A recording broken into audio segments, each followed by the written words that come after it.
There we go. Set up a tripod because I don't want to miss it. I like to, I've seen except for Fry, who did it at night, of course, because, of course. Anyway, because he's the black sheep, catfish weirdo. Stu is just a regular goldfish. Anyway, I kid you, I've noticed. I think I have a mild case of ADD or ADHD. Because I know I go on occasional bird walks, as I'm doing right now at this very moment. So I set up the tripod because I want to see if I don't want to miss it. I don't want to miss it, and I don't want you to miss it either. It's the Navy. I don't know if they still do this. Probably do. When you cross the equator for the first time, they do a Neptune ceremony, and they think they dress you up like a I can't remember. They dress you up like a mermaid. You have to wear a wig or something. They just humiliate you the first time you cross the equator, and it's a big deal to them. If I remember right, I believe the U.S. Navy does this. They do all kinds of great stuff. But, that's one of the things that they do. Anyway, I want to document the first crossing of Chip across the bridge here.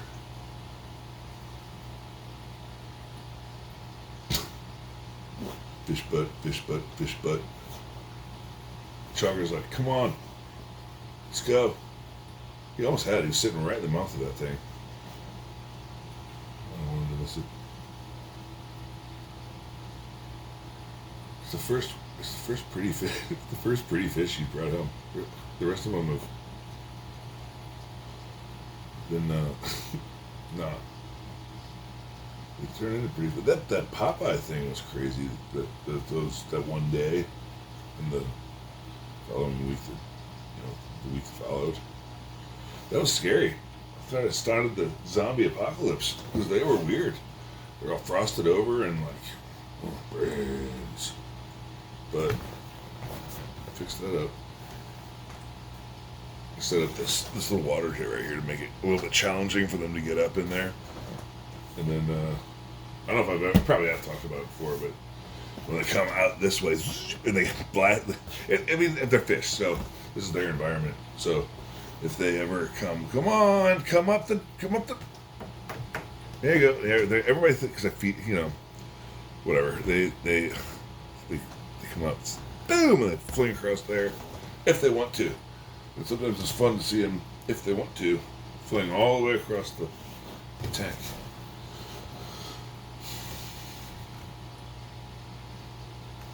Oh, dude, the Ick Boys. Get on the Ick Boys, man. Subscribe to the Ick Boys. If you like this, if you're one of those people that just likes to watch, if you like, if you just like to watch the fish, go on the Ick Boys. I talk about more interesting stuff on the Ick Boys. Especially the long form stuff has just been me so far. The kid hasn't been around for it. It's just happenstance. But he's gonna come home. I forget when he's coming home. Today's. What is today? Saturday. Oh, the sturgeon moon tonight, guys. Sturgeon moon. It doesn't mean anything. It's the full moon in August. Like, okay, but it's called the sturgeon moon because you wanna know why? You wanna know why? It doesn't change color or anything. Nothing spectacular. It's just a full moon. It's not even at the closest. I can't remember if it's perigee or apogee, but it's called sturgeon because that's when the sturgeon fish go and I think they spawn. They do something in Lake Michigan and some other lake I don't remember. Lake Michigan's big one. That's why it's called sturgeon. Like, okay, big whoop. Look out, okay, whatever. Like that means anything to anyone in Texas or Hawaii or Alaska. They got salmon in Alaska. Like, yeah, so. Sturgeon, yeah, so you've been to Alaska? Alaska's been pissing people in Texas off since they were made a state. Texas, like, everything's big in Texas, and Alaska's like, hold my beer. I've been there. That place is amazing. Oh, and they have bald eagles. I cannot say enough good things about Alaska. I want to go back. Everyone that I've talked to that has lived there says it's a spectacular place to live, but it's hard living. It's hard living. It's not easy living. And it's like you get put on like the difficult mode, and then it goes up to expert and then like deadly from there. But it's like we went out to get pizza at it was late. We went out to drink. This was years and years and years ago, and we went to I don't drink anymore, but we went out to go drink some beer. Local Alaskan beer because that was I like to do that back then, and we went to a pizza joint with a bar, and the pizza we still had pizza at 10 o'clock at night because I'm sure this had something to do with it. The sun was still up at 10:30 at night, and when we left at midnight, the sun was still up. It was amazing. It was late. I don't know. It was late. We walked home. It was right across from the bed and breakfast we were at. But it's difficult trying to fall asleep with the sun up. Now, since it's gotten older, it's a lot easier. But back then, I was a little bit more spry. A little bit more, lightness in my step there. A little bit more nimble. But it was, it was hard to sleep when the sun was still up. And then I'm assuming it gets really difficult when the sun is down all the time in the winter. So I didn't go see that though. That would be cool because Northern Lights. I've never seen the Northern Lights. Angela wants to see the Northern Lights. It's on her bucket list. I never got to see them up there because the sun was always up. But I'd like to, you got to go up there during the winter or the late fall, I guess, and to be able to see the Northern Lights. But I'd like to be able to do that with her. That'd be pretty cool. If that phenomenon is it gets spectacular, and when it's caused by a solar storm, so the sun blasts off. Okay, let's talk space, man. It doesn't mean since everybody's all these orange fish are looking at us, we can't talk space. Let's talk about the orange thing in the sky, the sun. Okay, so sun is made of plasma, and this plasma has these little magnetic spots. We see them as sunspots. They're those black sunspots, and they float across the ocean. Okay, so sometimes when these sunspots interact with each other, they cause a magnetic loop to occur. And I'm not going to go into how magnetic fields work in this one. Just trust it that they're magnetic as hell. Okay. Anyway, these things eventually, when these things come in contact or close contact, and they make this loop, the loop will break, and the bigger the loop, the bigger the break, and then when the break happens, it flings hydrogen atoms, protons out into space.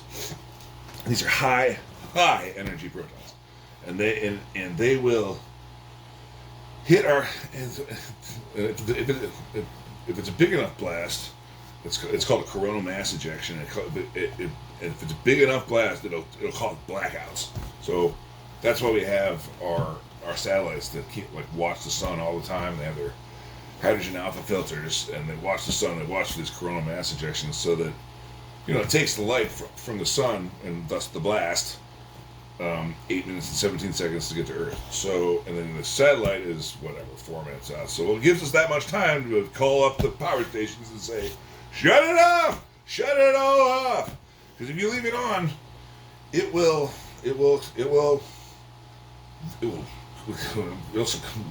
screw everything up. Everything. And that is a global catastrophe. So, early warning system. Anyway, so these particles hit the magnetic field around the Earth. We have this thing called the magnetosphere. It's caused by the churning of the iron in the core and the mantle of the Earth, and it's called convection, and it just spins it goes up in the middle, and then it hits the top, and it goes around the sides, and that's why when you point a compass, it points up in the middle and down in the bottom, and that's because the convection current in the center of the Earth goes up in the middle and around the sides, and once it hits the crust, it cools off, and it causes tectonic plates and everything. I'm getting off course. ADD. All right, so where was I? When the protons hit this magnetosphere, which surrounds the Earth, and it keeps us safe, because believe me, we would not be able to live if that magnetosphere was not there.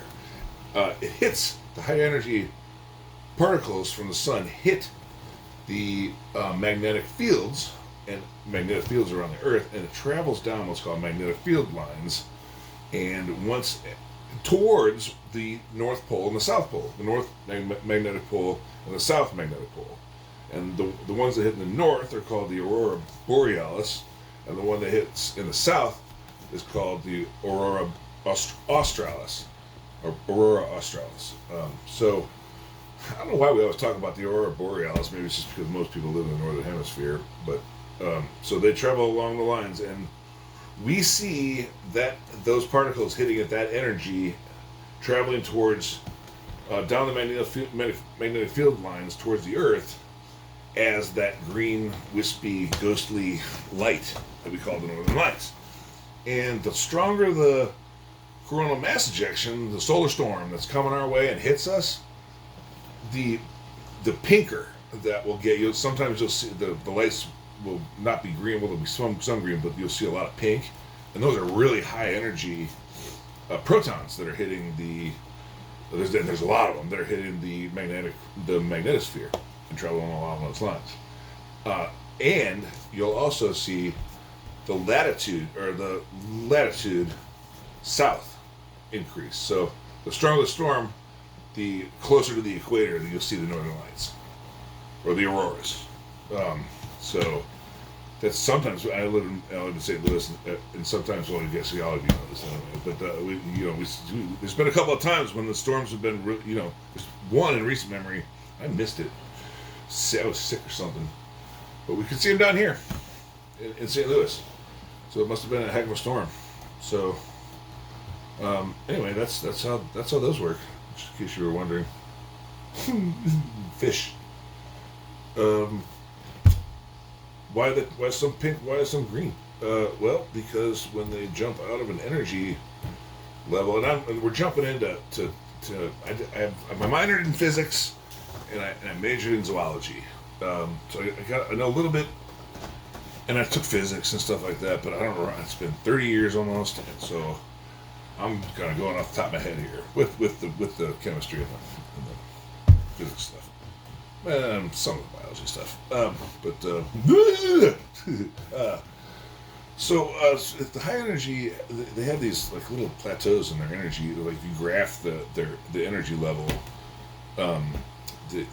as they jump down an energy level, they will emit a pink photon. And if they're already at a lower energy level, they're going to emit a green. You know what? I'm out of my element here anyway. Speaking of elements, look it up. It's great. It's fascinating stuff.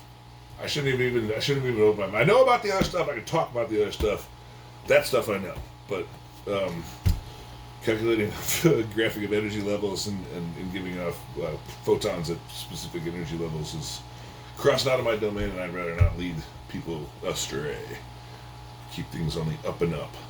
And you know what? This is one of those things. Maybe you know what? I don't know. Oh, but that's a big subject. But you know what? I don't know. But I will find out for you. Just give me a little bit of time. So there's a lot of other stuff I don't know. I'm trying to find out for you too. Go to the Ick Boys. Go to the Ick Boys. I go out. Kid and I go out, and we the THEICHBOYS. The kid and I go out. We go and check out. We go fishing. We check out the wildlife. I tell him about the wildlife. We catch the fish. We have a good old time. He is like, the kids say the darndest things alive. You know what I mean? Like, I bought the ticket. I'm at the show, and I'm like, "Ooh, what's he gonna say next?" And it's the kid. This kid's funny.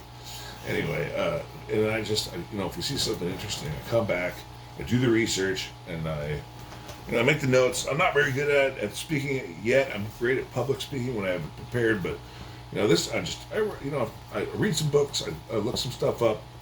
I jot down some notes, and I bring the more interesting bits, if there are any, in to you. And that's the Ick Boys.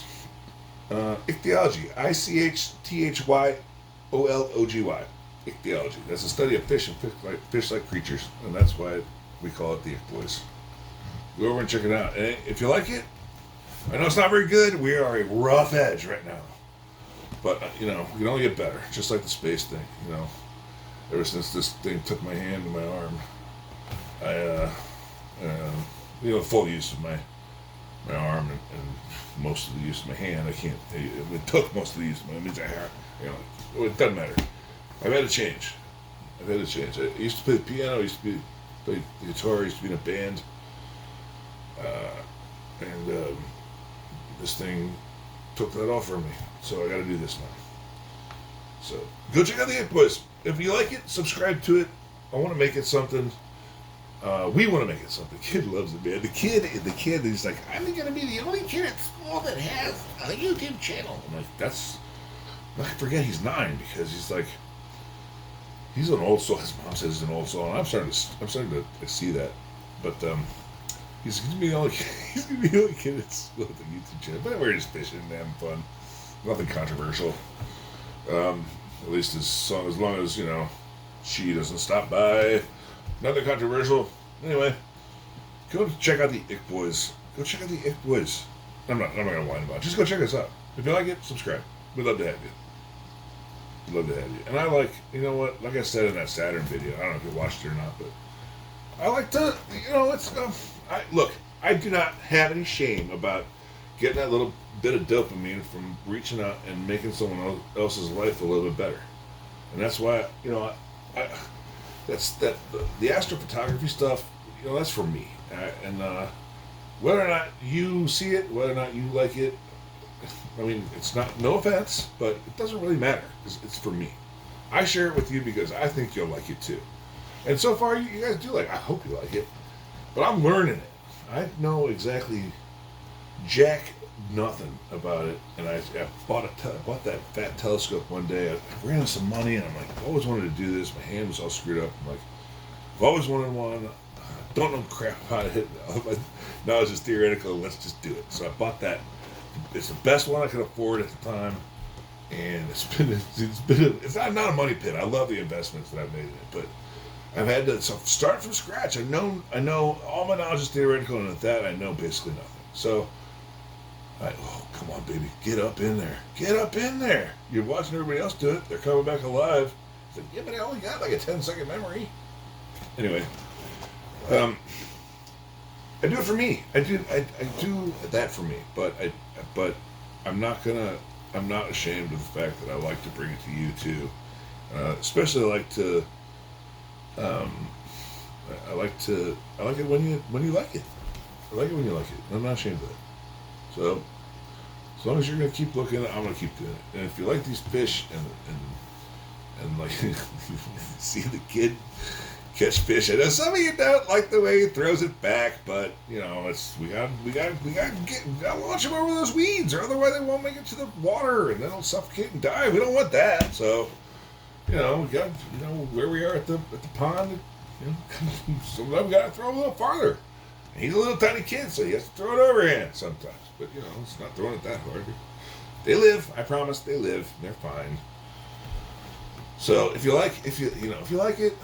Come on over. If you really like it, subscribe. It would help us out a lot. And, if you don't, then it's not your thing. And go on down to, Dude Perfect or one of those other dudes. I don't even know. I catch my news on there. That's where we get it now. Anyway, I'm starting to get bored like an old man. Come on, Chunk. See, it's been Chunk and Chip the whole time. Everybody else is kind of come and gone. It's been Chunk and Chip. Chunk's like the mensch of the group. He's the first, and she. I don't know. She's built like a she, but I mean, like, no eggs. So, so I won't know until you can tell by looking at their fish butt. But I'm not taking her out of the water to be like, okay, let's have a look at her fish butt and see if she's a girl. But anyway, so they're all he's. We're on an all boys school here. 2025, I can say that. Everybody's identifying as male. I know that. They've told me. He, him, he, him, he, him, he, him, he, him, he, him, he, him. All that crap. So, anyway, that's how we're doing it. Because it makes things easier on the thing. So, but he's showing everybody else around. He was the first through the bridge. He's first in the tank. He's the kind of the pioneer. So he's been kind of like waiting for. Even when I found the balls earlier, he chewed one up and he dropped it up in there with him sitting right here. And then he Like he was too timid because he's the 800-pound gorilla in the room. He's kind of timid. He's like, no, go get it, and he let him have it. I'm telling you, these fish, we don't give them enough credit. I didn't give them enough credit. I didn't, but I do now. It's different when you have them. It's different when you have them. Oh, no, it's not him. That's where's he at? He's back there. He's either back there napping or he's out here terrorizing everyone. Get fish. If you guys ever have problems with algae, get one of these. See that thing right there? That is, it's the only, see that's my hand. It's all open. And the higher I hold it, hold my arm, the less it opens. And I've had 2 surgeries and no one can fix it. They split the piano. Anyway, this right here is that right there? That's a UV light. I used to have terrible algae problem in this thing. And I got this UV light and solved that. And I hooked it up. That's the uptake to my filter. Water goes up there, all the way through the filter, comes back out, and it kills the shit out of that algae. Anyway, I've talked so much. I'm so sorry, chewing your ear off. There's everybody. School crew says goodbye. School crew Fish Faction Tank Talk Show, brought to you by Nom Nom, Big Fatty Chunker. Here is what's his name, Chip. There's rock and roll Hoochie Coo Stew with the face only American love, and Chew. And Fry, who's just resting so that he can freak everyone out later. Come on, Yak Boys, man. People don't think nature be like it is, but it do.